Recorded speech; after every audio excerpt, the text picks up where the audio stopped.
The Joe Rogan Experience. I love Irish people, man.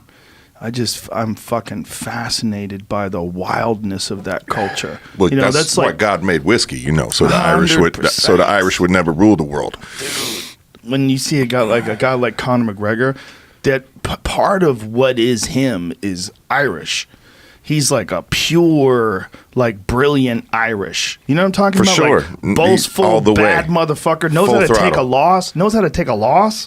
Takes a loss like a man and still talk shit. Come right back to my.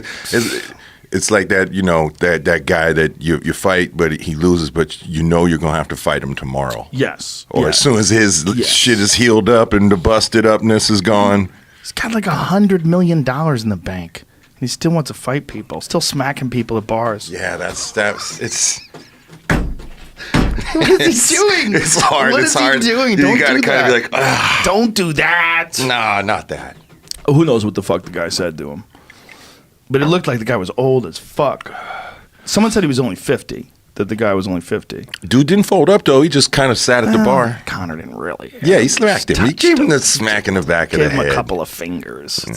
He touched He him. did what we call mushed him. He Yes. mushed him. Yes. It can kind of be interpreted as hitting, but it really ain't quite a hit. Yeah, when you're a guy like that, you're basically walking around agreeing not to fuck people up.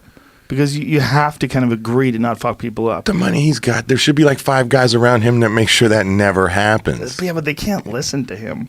Like, if you have a guy like him, he's going to do whatever he wants, even if there's a bunch of people around him stopping him. You're not going to stop him from doing Facts. shit. When he threw that guy's phone down the ground, stomped it in Miami, there was all the bodyguards there. He just did it. He's Conor McGregor. He's fucking he's living like you're supposed to live if you're Conor McGregor. The dance is don't go to jail, dude.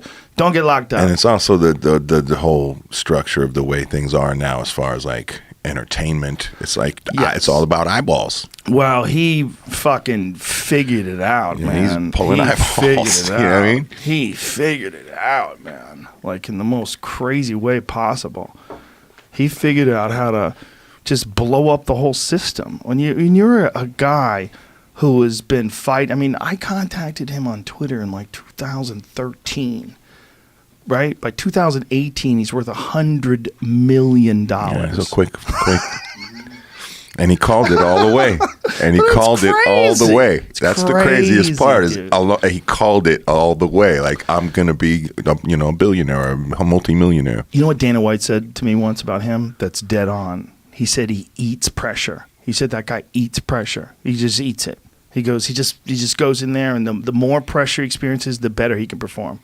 It's true. It's like you look at the Aldo fight. It's picture perfect. Left hand knockout. I mean, it doesn't get any prettier. The timing, the setup, the patience, the movement, the setting it up, looking for him to leap in, and bang, catching him when he's coming in. I'm pretty sure he said exactly those. That's exactly what he said he was going to do right before the fight too. Oh, that's me tweeting him. In January of 2013, I saw his fight in, I think it was Cage Warriors. I think that's the promotion. Cage Wars or Cage Warriors? I think it's, why am I fucking that up? Cage Wars. Is there 2 different ones? There probably is. This is probably a bunch of cage stuff. But either way, he was fucking people up overseas. And I was like, this kid's for real. You just see something sometimes. He sees, like, I'll watch a video, see how a guy moves. I'm like, Jesus. Some guys just have something. And he had just ridiculous timing, man. Yeah, so relaxed in there. Those were fun fights, man. His early days of MMA, it's like you can go back and watch him, and you go, oh, this guy's going to be special. He's got like a weird sense of timing. He's just very good at understanding where you're at and knowing how to put it on. He just had me winning, the Irish, the whole Irish thing. That's it. Oh, for sure, man. We built Every this Irish city. Person. Dude. I love it. Yeah, when he was like, we all fight together. Like, woof. When he's in the room, like, if he wins a fight and there's, the crowd's filled with like 7,000 Irish people, dude, you feel it. Like, you feel like goosebumps. It's crazy. Like, you do everything you can to stop, just to keep yourself from crying at the beauty of it. This guy standing there in front of thousands of people that have flown overseas to see him insane fight. how many people fly over for it. Dude, it's crazy. They take over the fucking Vegas hotels. Take over. Like where you have seized the. Didn't they shut down like songs. 7th Avenue in front of Madison Square Garden? There's not a fucking fan on earth like Irish fans. They're different. I used to think Brazilian fans were crazy until I saw the Irish fans. They take over. The whole Mandalay Bay was taken over by people singing. It was all and Irish doing a people. fair amount of drinking. Oh, fair. More than fair.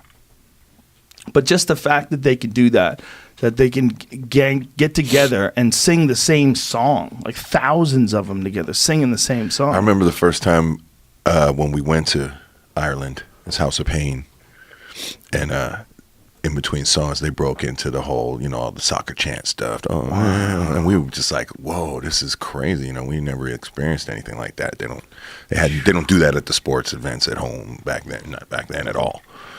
So that was amazing. Wow. Culturally, it's that soccer they have shit to is have real. Conor fight in Ireland once. He's got to fight in Dublin in a soccer stadium. Fuck yeah, right? Why not? Why not? Why not? If he's ever going to fight again, that's more when they time. should do it. I don't, I think the idea was that it's like more money in pay-per-view if you fight in Vegas. In Vegas is worth a lot of money. Doesn't the time have a lot to do with it too? When they do it on the European thing, they got to do the whole weird time thing over there so they can accommodate the pay-per-view here. Yeah, it'd be real weird. They'd be fighting at like 4 a.m. It's always real weird to me when I wake up and there's like a South American fight that happened at noon, and I'm like, oh, fuck, I missed.